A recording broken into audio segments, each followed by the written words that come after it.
the mindset of being able to articulate that and distill that down into solutions, whether that's data oriented or otherwise, is very much a quality that I look for when I go to hire. Now it's 10 o'clock here in Taiwan. So let me introduce myself and also my TDAO, and then we will welcome our speaker today. So, hi everyone, I'm Anthea. I'm the account specialist at MyTDAO, and I will be the host for today's event. So, we about to begin, so it's very wonderful to meet all of you here. So first of all, I would like to thank everyone for joining us tonight, and I hope this X-Space interview provides inspiration for your career paths. I'd also like to invite you to share your insights after the interview on X afterwards, and let's go grow together. So before I introduce our guest, I'd like to take a moment to give you a brief introduction about MyTDAO.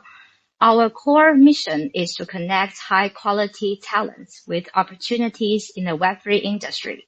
We bridge the gap between skilled professionals and physicians across the Web3 landscapes and offer the latest insights in this field. Today marks the second episode of our Inside Web3 Career series.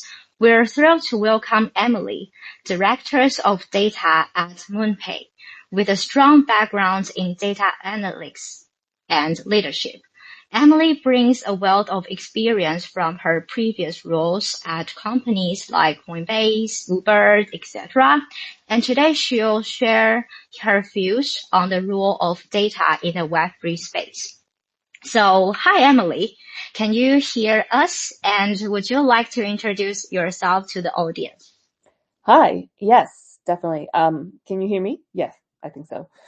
Great. Yes. Yep. Hi, I'm Emily. I'm currently, as Anthea said, the Director of Data at MoonPay, which, if you haven't heard of it, but I hope you have, is the leading Web3 infrastructure company. And we're best known for our Ramps products, which give people a decentralized solution for buying, selling, and trading digital assets. So that includes cryptocurrencies as well as various tokens and, of course, NFTs as well. As Anthea said as well, prior to MoonPay, I was in data science at Coinbase and marketing analytics at Uber, IKEA, and Dentsu Aegis, which is a digital or a marketing agency. Yeah, glad to be here. Thanks for inviting me. Thanks for your introduction, Emily. And we are getting to know you a little bit more. So let's move on. And I'm interested in learning what's next. And I will have prepared some questions for you so that all the audience can know you more. So first of all, so consider you are moving from Uber, that is a well-known company that most of people knows, and now to the Coinbase, and also what were the key factors that drove this career transition? Yeah, so I've always had an interest in new technologies, and I've had also the privilege of being able to have a pretty high tolerance for risk in my career. So, we know when I moved to IKEA, which is a extremely well-established company, to say the absolute least, to Uber, a lot of people at the time, and we have to think about, this was 2016, I think it was, when I joined Uber, and at the time it wasn't that big, right? It was emerging. People were seeing it as illegal even in a lot of places. And indeed it was, illegal in some places as well. So I always had this idea of wanting to, be part of the new thing. And I actually have to thank, a person who is very close to me, JD Millwood, who is the VP of Product and Data and Design at MoonPay currently. And he got me into crypto when we worked together at Uber, because honestly, I wasn't an early adopter by any means, but he was becoming the head of growth at Coinbase, and his passion and faith in crypto was enough to persuade me to move to Coinbase as well, even though it was the thick of the freezing crypto winter. So again, this was in 2018 now, so we're a couple of years later. And the market was, I think BTC was at around $2,000 at the time. So you can imagine, when back then it was crazy. People were saying Bitcoin is going to die, and people were asking, why would I want to join an industry that seemed like it was only catering to the dark web and all these nefarious uses? Obviously, fast forward 7 years later, and it's very different. So I'm very grateful to him. And what drew me in was actually the prospect of getting in exactly on the ground floor of something monumentous. I could feel at the time, that it was kind of like being part of the first mission to the moon or the creation of the internet. So the idea of contributing to life and world changing technology was really attractive to me at the time. Yeah, I see. So thanks for that. And what's next would be like, what were the most significant challenges you encountered in adapting your data analysis skills and methodologies to the unique characteristics of the cryptocurrency market? Yeah, I would say the initial transition wasn't too bad since I was in marketing science, and the foundational mechanisms of marketing science and marketing in general are pretty much the same regardless of the product you're dealing with, especially because even to this day, 7 years later, we're still dealing with Web 2 marketing, right? We really don't have Web 3 marketing per se. There's definitely niches of that, but it's very, very rare. So we're still doing marketing in Web 2.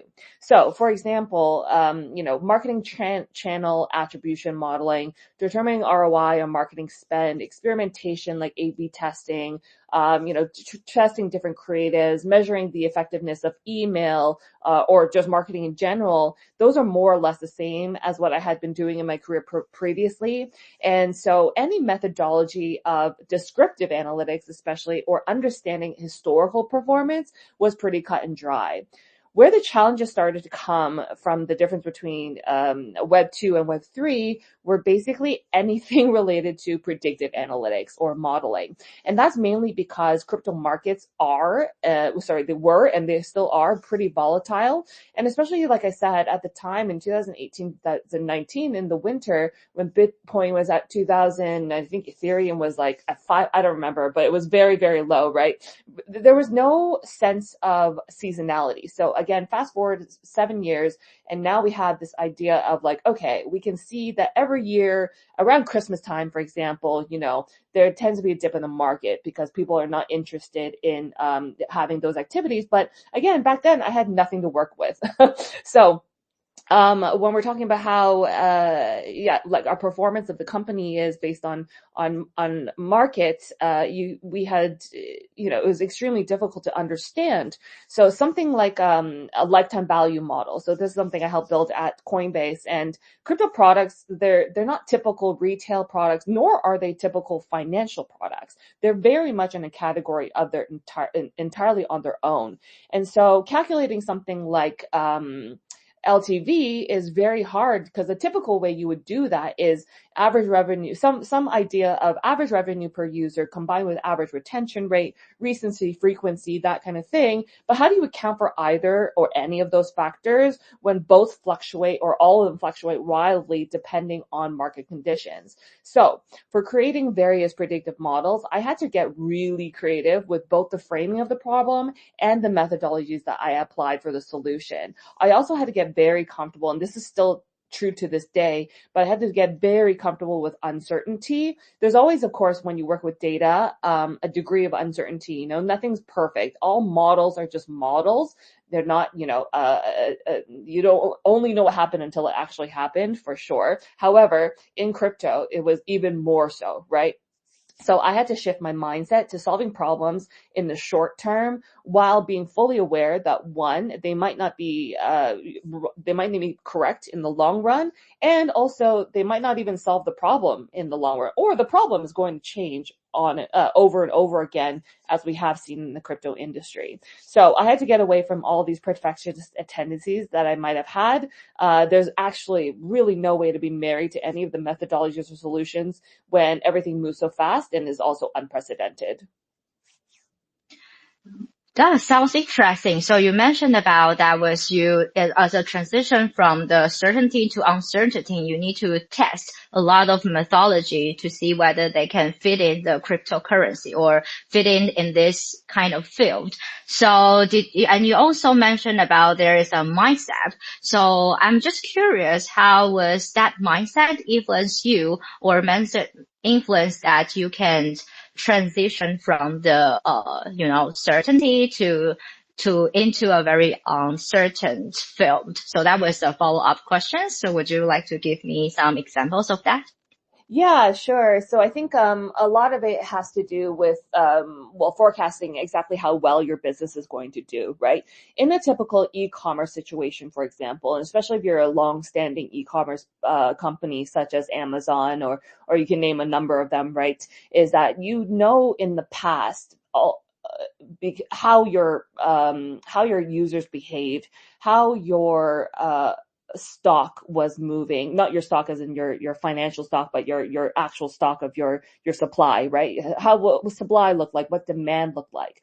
And I had to get away from all of that to understand that supply and demand are in flux. And it was actually almost even philosophical to some extent, right? You kind of have to understand, okay, let me get away from pretty much everything that I've kind of constantly, that I've been taught and that I know, and reframe almost literally everything into this new world in which I have to almost just go with intuition, which is pretty ironic as a data practitioner because it is not within a data practitioner's sort of intuition, nature to kind of go with the flow and just kind of think on, on gut feeling. Like that is the purpose of data in the first place, right? In most companies is to not go on gut feeling, is to validate some of these gut feelings and so forth. In this case, I mean, the case of validation still applies.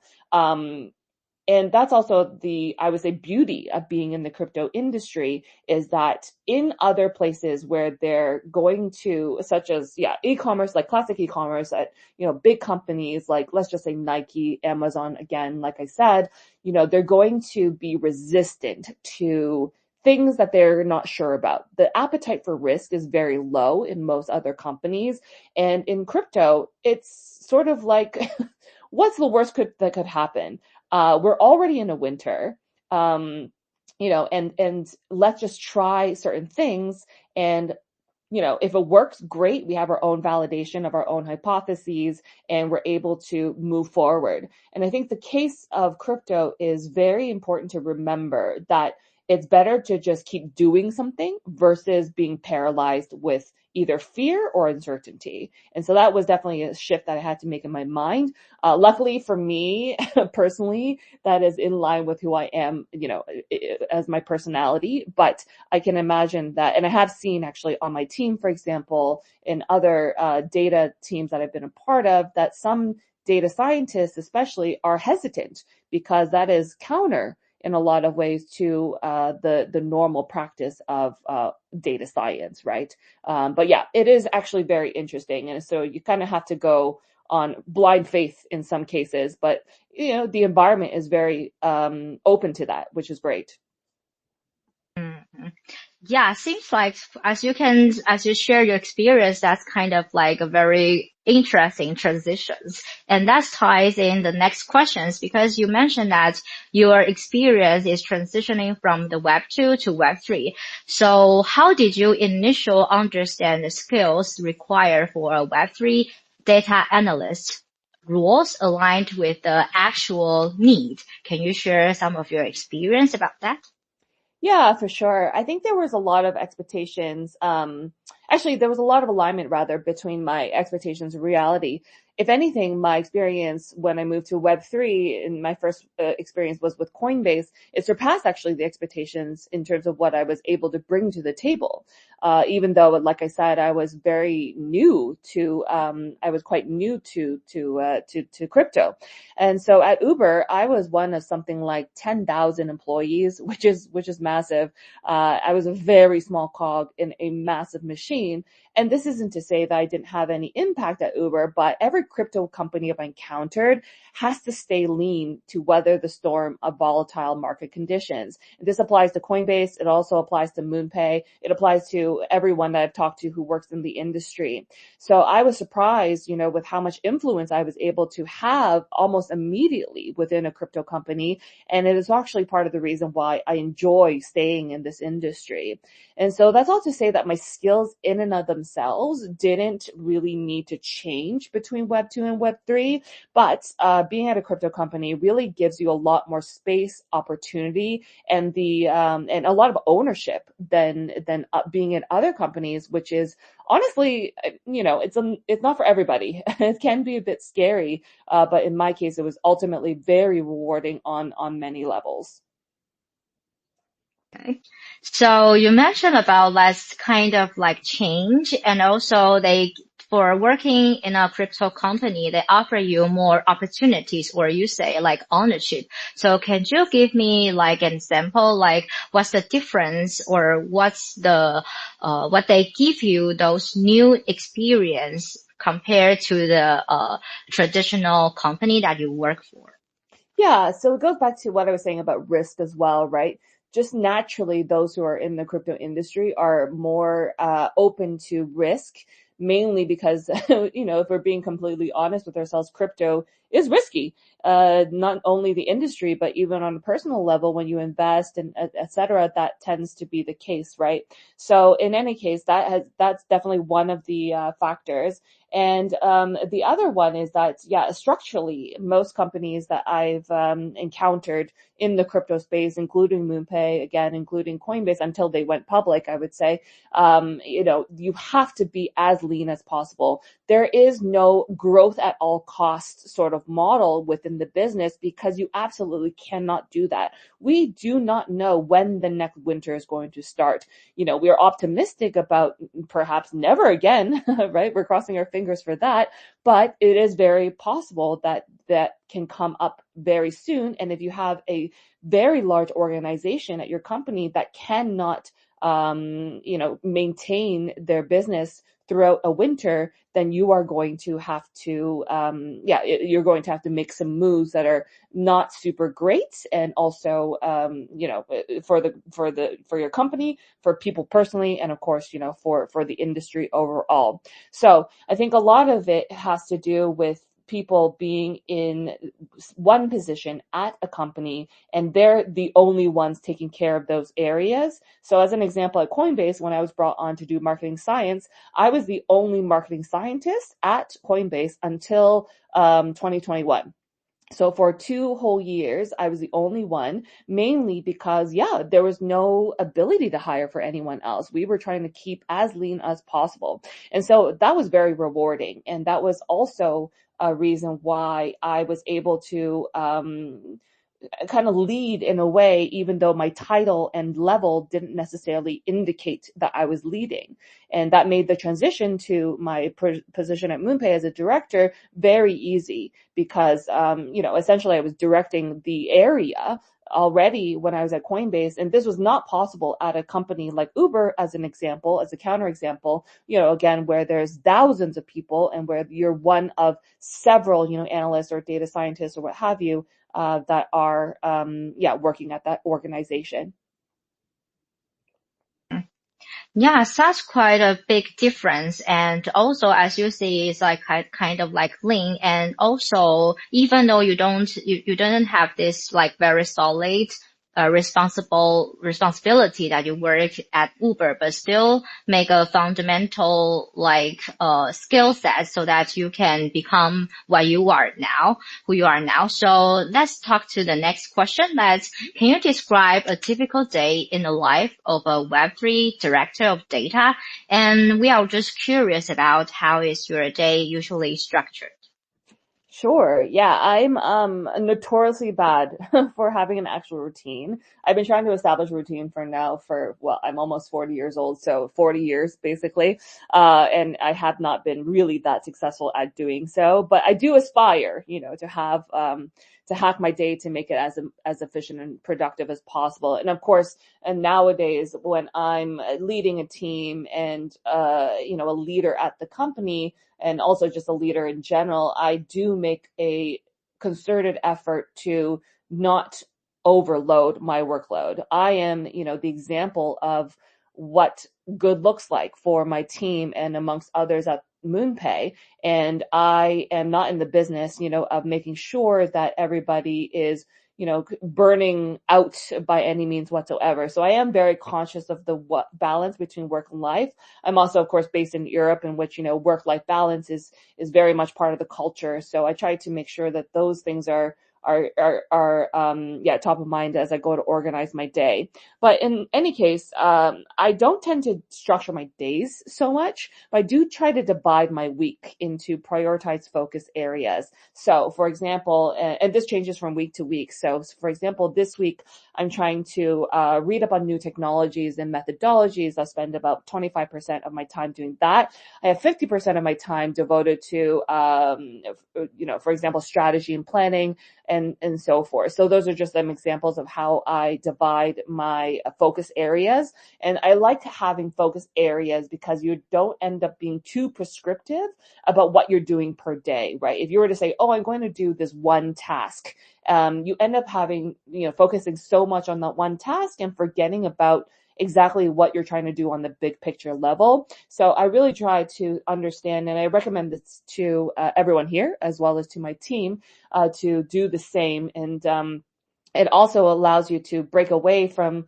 sunk cost fallacy sometimes, right? When you're working on something really hard and you go down a rabbit hole, which is very common in data for sure. You start an analysis and all of a sudden you're, 40 graphs deep and 40 levels deep into the data, and then you forget exactly why you're doing this analysis. And so that's again a reason why I try to do focus areas.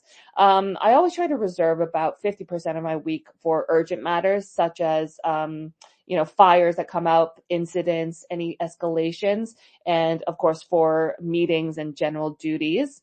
And of course, part of my job as a leader is to establish good working relationships with other people in my team, which takes a lot of time and effort. And I think this is also part of the problem, it's not a problem, but it's part of the hardest part of being a manager, right? And that you don't really read about, or that you can't really learn as an individual contributor, is that the relationships are pretty much your job and you need to prioritize your people. So in the earlier part of my career, I remember I generally disliked having these sorts of meetings. I was sort of like, okay, this is my waste of my time. I could be spending this on doing actual work, for example, quote unquote, actual work. But now I make sure that I set up any meetings I have with a lot of explicit intent and purpose, so that anyone coming to a meeting with me, ideally, sometimes I get a little lazy, I'm not going to lie, but, I'm still human after all, but I try to make as much effort as possible to make clear, hey, I'm meeting with you because of this, and this is what I want to talk about. And so the person can get prepared, and we can also understand and, each other as to what both of our motivations are. So, my calendar and days can be pretty chaotic, I think, and it can seem that way to others, but it works well for me. I read a lot of books on how one should organize their time and energy, like the thing that successful people do before 5 a.m. or something like that. But what I've discovered that doesn't work for me, and it's definitely not a one size fits all. And the more that people try to claim that it is a one size fits all, they're basically lying to you. So my recommendation for everybody is just be constantly self-reflective. I think if something's working for you, cool. Don't fix what ain't broke. But if it's not working, then there's an opportunity to understand, okay, is there a way that I can optimize this for me, and be conscious about those sorts of choices. And that's how I try to approach my days and my weeks and just my organization of my time in general. I'm pretty sure that that's like, we don't have to, like you don't need to structure your days. I think that's pretty interesting, because I'm kind of like opposite to you. I need to structure my day. So I'm just curious about how does your day like. And That's another interesting way because now you seems you are in a like management level. So, and as you mentioned before, like there is a lot of risk in the Web3 industry. So I'm just wondering, is that kind of like the main characteristic when you hire a team member, like someone who need to can embrace the risk? Is that kind of like the main things that you're looking for and so that they can work with you? Yeah, I would say that it's not necessarily about risk per se, but I would say we definitely look for openness and proactivity. So there's also a difference between, risk seeking. We're not necessarily risk seeking, but we are open to, thinking outside of the box, if you will. Not to use a cliche, but that is exactly what it is. And problem solving is, I would say, the biggest thing that I'm looking for. Are you able to understand problems, articulate them in order to solve them? And this is counter to problem solution first thinking, right? Solution oriented thinking. A lot of the time, especially in startups and crypto, and we see this in crypto all the time and just startups in general, right? Is that everyone has an idea.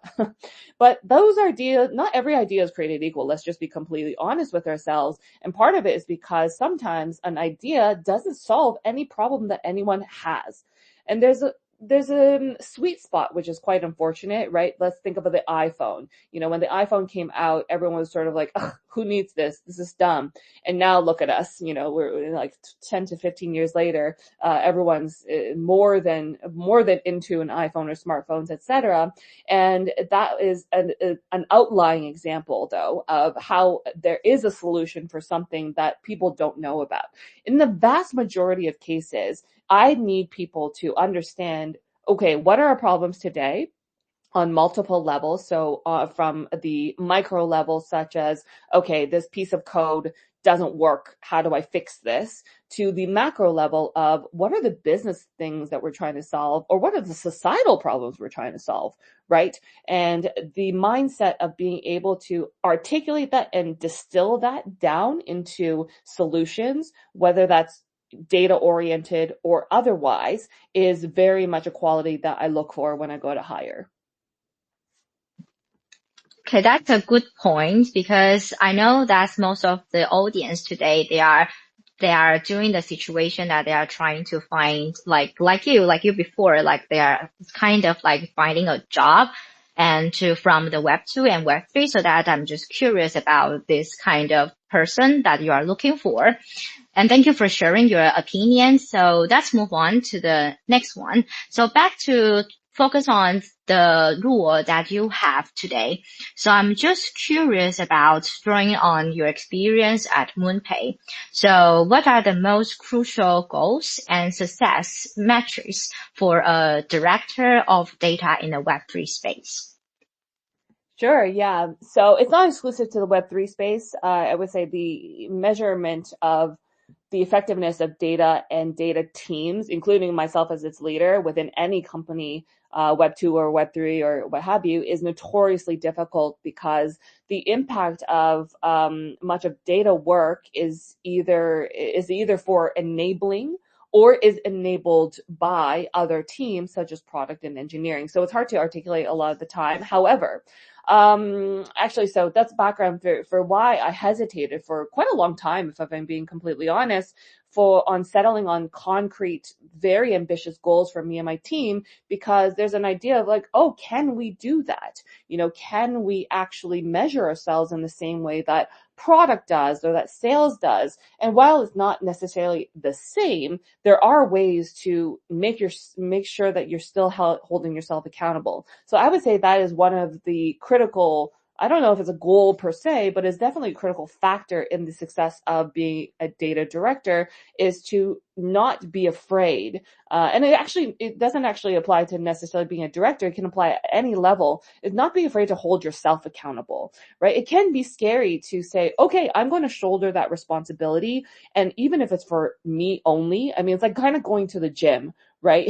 You going to the gym is not going to help anyone else. However, it is really much going to help you, but you have to hold yourself accountable. And that's exactly the sort of same mechanism that we have when we're setting goals within the business, especially on a data team, is that it can be easy to make an excuse and say, oh, you know what, we don't directly affect the business, so therefore I'm not going to set goals that are related to the business in that way.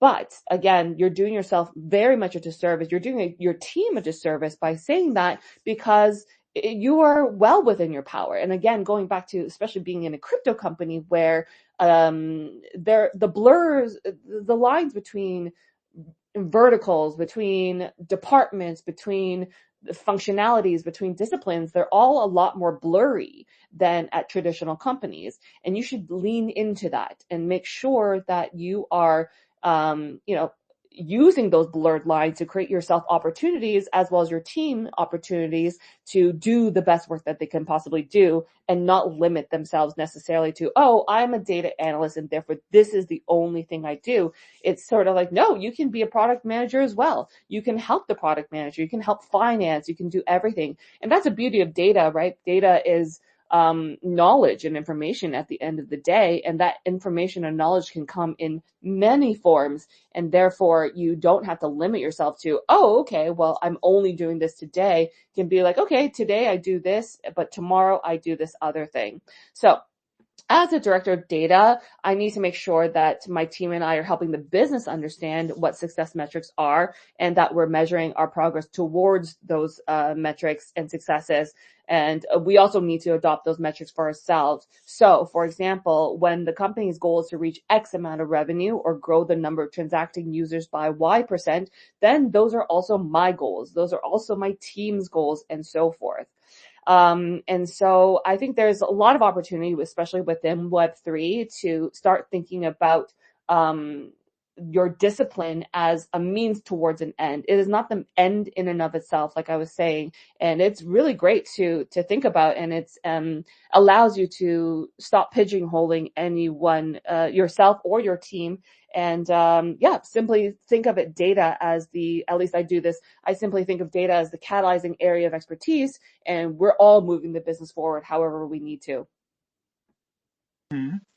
Yeah, that's very interesting. Like you as a as a manager. So, and I also wondering like about what strategies have you found is the most effective way of communicating with all your members, especially to help them to solidate their goals? Or did you have any specific methods helping you to negotiate or communicate with your team member? Yeah, so so at MoonPay, we are a fully distributed, remotely distributed company. We do have what we call moon bases in mostly around Europe. For example, London's our biggest moon base. We have one in Amsterdam now, Barcelona, Lisbon, etc. So us being mostly remote, it means that communication has to be very intentful. But that also means that we have a culture at MoonPay of having a lot of documentation, and we do a lot of we do a lot of writing, within Slack, within Google Drive, and documentation and documents itself, and spreadsheets, etc. And so a lot of the time I have a very heavy hand within the planning process. So I have 5 managers who work under me, and we work really closely together to make sure that the goals are clear and that everyone is on board. But I do have an expectation from the rest of my team, and I make this clear to them. And, we have team meetings in which I basically help everyone understand exactly where I want them to go, and I direct them I direct the team in a sense. Literally, I suppose, in that case, but that is the way that I tend to evangelize these sort of principles. And of course it takes practice, right? So I've been at MoonPay for almost 3 years now, and it's taking us, every quarter, which is our planning cycle, to get better every single time with what are our goals, how are they more concrete, and so forth. So I would say that a lot of it is also me leaving a lot of space for them to practice. I try to be less prescriptive and more guidance, give more guidance. I don't want to do the work for them, right? And that is not the point at all. And of course, that in that case, no one would learn if I were to do everything. And of course, that's a very, I would say, poor way of management. But that's, that's my own opinion, my own experience. But yeah, so it's basically through various media that I try to communicate with the team. And, cause some things work some methods work better for others. And some prefer reading, some prefer interaction, etc. And reading your team is actually very important to understand, okay, who needs what type of methodology to make sure that they understand the concept and that they can feel comfortable, bringing it forward on their own. Yeah, that's interesting because I think because now most of the job in Web3 can be remote based. So that's why I think the communication is the key to let you and also the coworkers, make sure that everyone's on the same page. So yeah, so I agree with you. And now considering that your kind of diverse experience across different companies, as you mentioned. So I'm wondering, so what's aspects of your work as a data director in a Web3 space are the most rewarding for you? And is it like a technical challenges or the impact on the business or the opportunities to work with this, the cutting edge technology or something else? We want to know more about this point. Yeah, for sure. I think, this goes back again to why I even joined the tech industry in the first place, right? When I joined Uber back in, again, 2016 or 2017, I can't remember which one now. The most rewarding part about being part of Uber at that time was because it was the hot new thing, right? It was changing the world. It was changing the way we thought about taxis. It was changing about the way we thought about transportation, etc. And so now being part of Web3 and crypto, it's even bigger than that, right? We're not only changing the way people interact with each other, it is a massive paradigm shift in history. Like we're talking about like this is the new internet, right? And yeah, exactly. I'm not talking about like the metaverse or NFTs and as we know them today. But I'm talking about the possible future that we're only actually at the beginning of. We're still at the beginning of, despite the rally and despite, all that's happened in the past few years in the crypto space with the, with ETFs and so forth, getting a lot more legitimacy. There is going to be, I think, a massive democratization of multiple industries that are gatekept currently in Web 2. And they're gatekept by only a powerful few, and that includes especially for finance and art. So I think the decentralization is the concept of decentralization and democratization are very attractive to me. And actually, I would say like art was probably the reason why I joined MoonPay, because I've seen the majority of conversations around the industry, including at Coinbase, right, center around the attractiveness of crypto as a financial product. And maybe it's because I live in Europe, and maybe there's, maybe it's the social circles I run in, but in my circles, very few people are actually interested in finance itself. Of course, everyone benefits from financial freedom. Everyone likes money, but at the end of the day, financial products themselves are very specific and they garner a very specific interest. So I think the crypto industry has suffered in some sense from conformity bias because everyone, seems to align on this idea that crypto is only good or Web3 is only good for insofar as the financial freedom that it provides. And currently, I think that makes sense, right? I think that makes sense for today. However, I think that, what binds people together is culture and art. And, we all, I think here, all the listeners here and myself included, you consume so much media throughout the day, TV, movies, books, music, all those things, any pleasure that we have, they bring people together. And I think Web3 has the potential to facilitate these meaningful connections, that are separate from the machine of industry. So I don't know if anyone knows and is that familiar, but, all these things are massive industries that are controlled only by a powerful few. I think you've heard, of Taylor Swift and the issue she had with her publishing company originally. She had to re-record everything. That's just a mere example. And That's from a billionaire, right? Like Taylor Swift, out of all people, is not going to worry about that. But can you imagine if you're a small musician, an indie musician, and the only way for you to make money off of your art and creation is to, basically, get signed on these massive labels that take a huge cut of your proceeds and your profits. And it's basically unfair. The same goes for paintings and visual art, which have always been, I don't know if anyone has any like art history background, but, has always been patronized by the wealthy. And as a result, even today, in order to be a successful artist, you have to be really entrenched in these exclusive wealthy circles that are completely inaccessible to the majority of people. But that shouldn't mean that people should be excluded, right? Especially if you're an artist or creator, etc. So I do think that we have yet to reach the time in which Web3 has become, is our central mode of interaction. But I think it's amazing that I get to have a hand in building this super cool new world. And I'm not a parent myself, but I imagine it's sort of like having a child and helping them develop into, a wonderful adult, essentially. Yeah, sounds very interesting. You talk about the potential Web3 to democratize industry like the arts and finance. So is there any like very interesting projects that you are working on are related to the arts and finance, or any interesting project that you are most interested about in this space?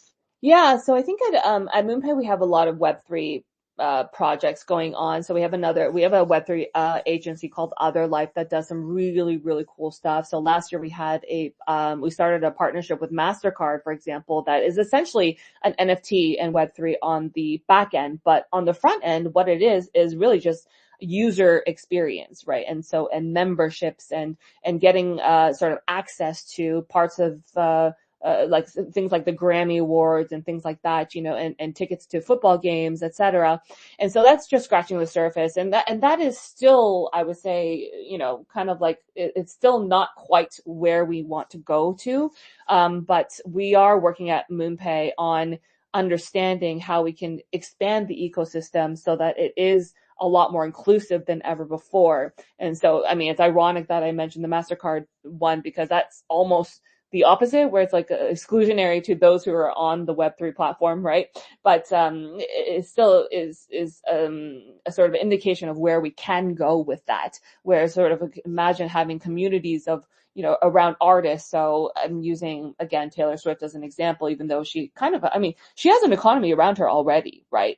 So imagine that economy sat on Web3, and that is basically, and she could have, total control over that, separate from the Ticketmasters of the world and separate from the other sort of companies that she has to deal with as an artist of that nature, and that can be applicable, I think, to sort of anyone. So a lot of it is theoretical, admittedly, but we are working on some of the entryways, in order to at MoonPay, in order to sort of like, could manifest, this idea of what Web3 could possibly be. I would say give it about 5 years, I would say, and we will definitely be in a different world than in Web3. That's a very we can see that in the near future. And let's talk about the future plans. And what about your individual's future plans as a Web3 data lead or anything personally, your future plan? Yeah, sure. So I don't think there's, a better time. There's never been a better time to be working Web3. So I'll continue to innovate at MoonPay until we've reached the future we've envisioned, the one that I was just talking about. A stellar team, and I also want to create the best possible environment for all of them, of course, to be the best that they can be. We're also starting to explore the bridges between crypto and AI, which I think is extremely interesting, especially as a data practitioner and a data scientist. And it'll be interesting to see, exactly where those bridges are over the next couple of years. Already, of course, a lot of the exchanges, a lot of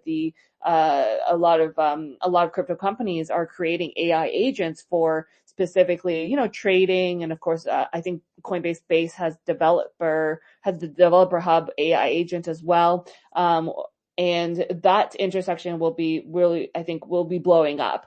I remember when AI came out, when ChatGPT got really big in the last year or so, it was a kind of like, oh, this is a versus crypto. And I remember thinking at that point, why is it versus crypto? This is all kind of in parallel with each other, and they're again, now we're seeing the intersections of that. So yeah, that's basically where I see my interest going at the very least.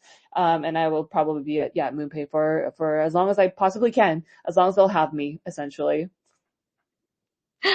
That's a very huge and very interesting, like your future plans.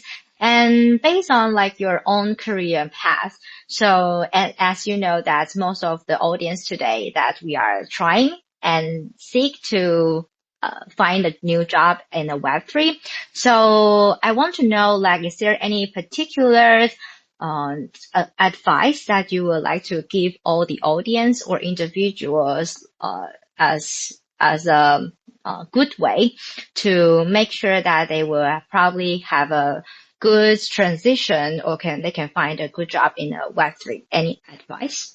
Sure. Yeah. I mean, I'm presuming that, you're already part of Mighty DAOs, so you understand what DAOs are and are in the crypto space. But nonetheless, I think, not to borrow from a Web2 company's motto, but just do it. I would say start research on, various crypto networks and tokens, listen to podcasts, keep up on, the news that's in the space, such as, on the Pomp and Unchained, et cetera. Get involved in crypto communities, such as Mighty DAO as an example. And start getting a feel for, what people are talking about, how they're talking about them.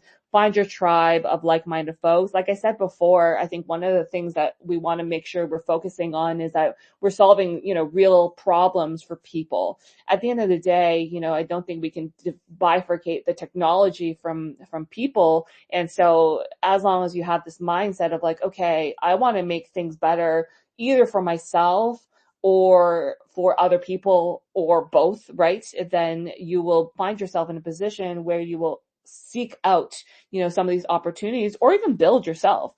There's nothing, barring you from just sort of getting your hands dirty, having your own pet projects. And especially in the Web3 space, there's a lot that you can do already.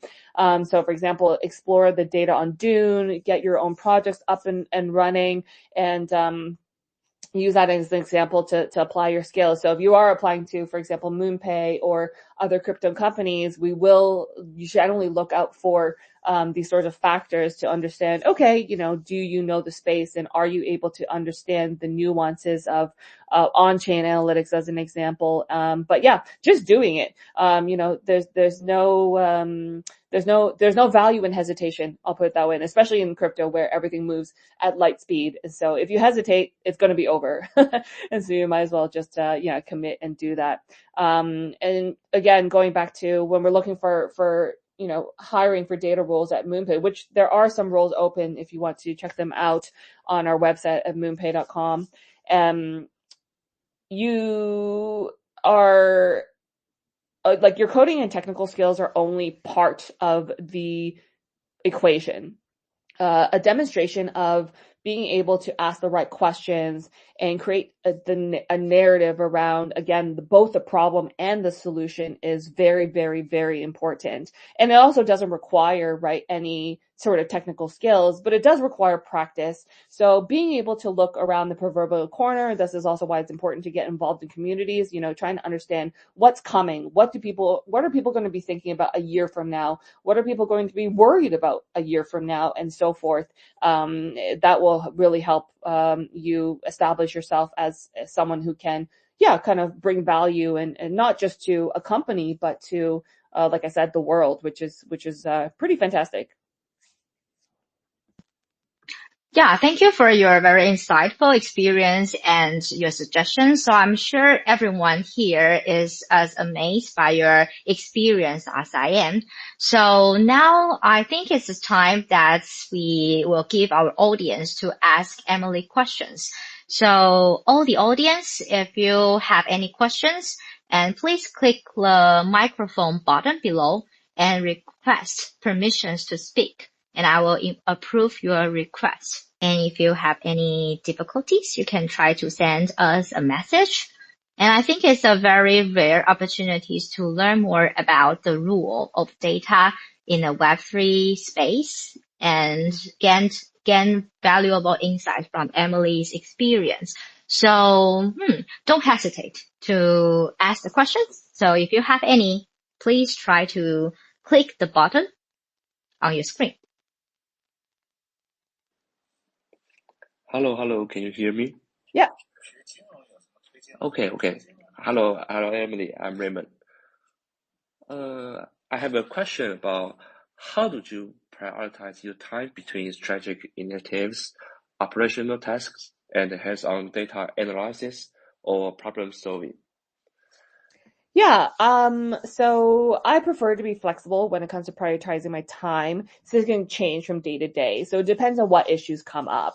I guess that means that I prioritize problem solving, actually, at the end of the day. But I think of my role as problem solving on different levels in the first place. So I would say problem solving is probably the overarching priority that I have. But that applies, on many, many levels. So I can be problem solving at my team, on my team, organizationally, operationally, product or strategy related as well. And so that also goes back to what I was saying about I practice problem first thinking in order to avoid spending outsized amounts of time and energy on, cool, shiny things, but that aren't, maybe that relevant in that moment. So I rank my problems I rank my problems in order of magnitude and feasibility. So I consider, for example, is this something that I can solve today, or is it like a world peace in which, I will never solve on my own? And so that goes on the bottom of the list, world peace, unfortunately, because I can't do that. But something like, this person's having an issue with is having issue with getting data from this particular API. Like, okay, cool. That's something I can do pretty much in maybe half an hour. So I'm going to put that to the top because it's an easy one that I can do. So I recommend that this is a good practice for everybody to stack rank, whether it's a problem first thinking or, in order size of, or the value of the priorities that you have. And that enables me to just kind of systematically go through that list and be able to answer them and tackle them as they come. Thanks for your advice. Thank you. Hi, Emily. Hi, Anthea. I'm Angel. Can you hear me? Yes, all good. Thank you. Okay, I want to ask, what's the basic skill were most crucial to your success, and how did you acquire or develop them? Yeah, that's a great question. Thank you. It's necessary to have the technical skills, of course, and you need to devote time and dedication to developing your technical craft. I don't actually have any formal education in data science. My degree was actually in literature, English literature and literary theory. So it was far removed, from data. However, I was lucky during my first job to be given the opportunity to learn on the job. And it was at a digital marketing agency. And I even referred to a textbook back in the day because this was before the days, when everything was online. And I was able to immediately apply those new learnings in real projects, which was really, really valuable and really helpful for my learning. And so now there's many ways to both formal and informal education to develop your technical skills. So that would be first and foremost, my recommendation there. And that's also how I did it as well. But I had to learn this almost the hard way. The technical skills are only a small part of one's success. So I was mentioning this already before, but as you start to develop your data career further, and this actually applies to, I would say, engineering in the sense, I would say engineering in engineering roles, like classic, like software engineering roles, you do have a little bit more emphasis on the technical craft, but it is equally important to make sure that you are developing your or I don't really like to call them soft skills. I call them operational skills, presentation, communication, project management, and all of that. And so, as I said, I have a master's degree in what is essentially literary theory, and I never thought those skills would come into handy. But it turns out that it's very important and it is very handy to deconstruct the problems and solutions, and of course, construct narratives around the insights or what you're doing. And those are both critical skills for success. So I firmly believe that, it is important to have a well-rounded education. I think that nowadays people emphasize, going to school for science and STEM. And while that's, I agree, because like I said, those technical skills are very important. You absolutely should be rounding that out with, just other stuff, and other stuff you might even enjoy more, right? So I mean, I can't speak for everyone, but myself personally, like one of my biggest hobbies is reading fiction, especially. I read about 50 books a year.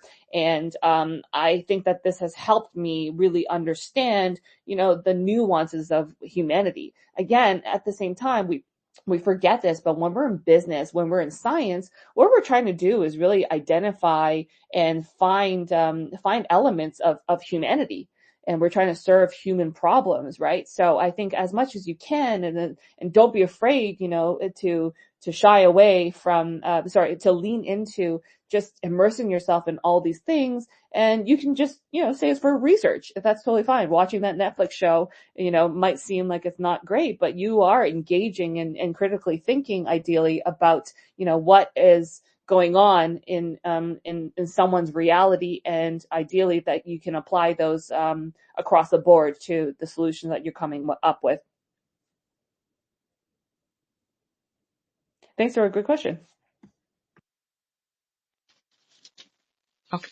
Thank you. Thank you all. Thank you for the questions. And now, since we are almost about time, so to wrap this up, I think Emily, based on Emily's experience, I think she mentioned multiple good points for the rules and also for her life. So I think the most part, if I may remember correctly, is that even though Web3 is kind of full of uncertainty, but the most point is you need to be solution oriented mindset, and also you probably need to be do not afraid of getting your hands dirty. Just do it so that you probably can find your own way in the Web3 industry.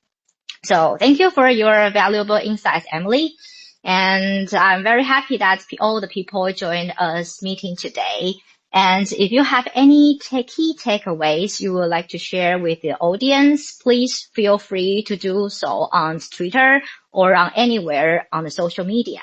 So that's me introduce the Mighty DAO again. So Mighty DAO will continue to invite all the Web3 professionals around the world to share their career experience, challenges, and success tips in the industry. So, and these interviews will also be available on our podcast channel, Inside Web3 Careers, which can be found on Apple Podcasts and Spotify. If you would like to listen again, feel free to do so and share the recording with your friends as well. And once again, thank you, Emily. And thank for your valuable insights. And also thank you to all the participants for joining us today. So now it's the end of our meeting, and wish you have a wonderful night and see you next time. Bye bye. Thank you so much. Bye. Bye.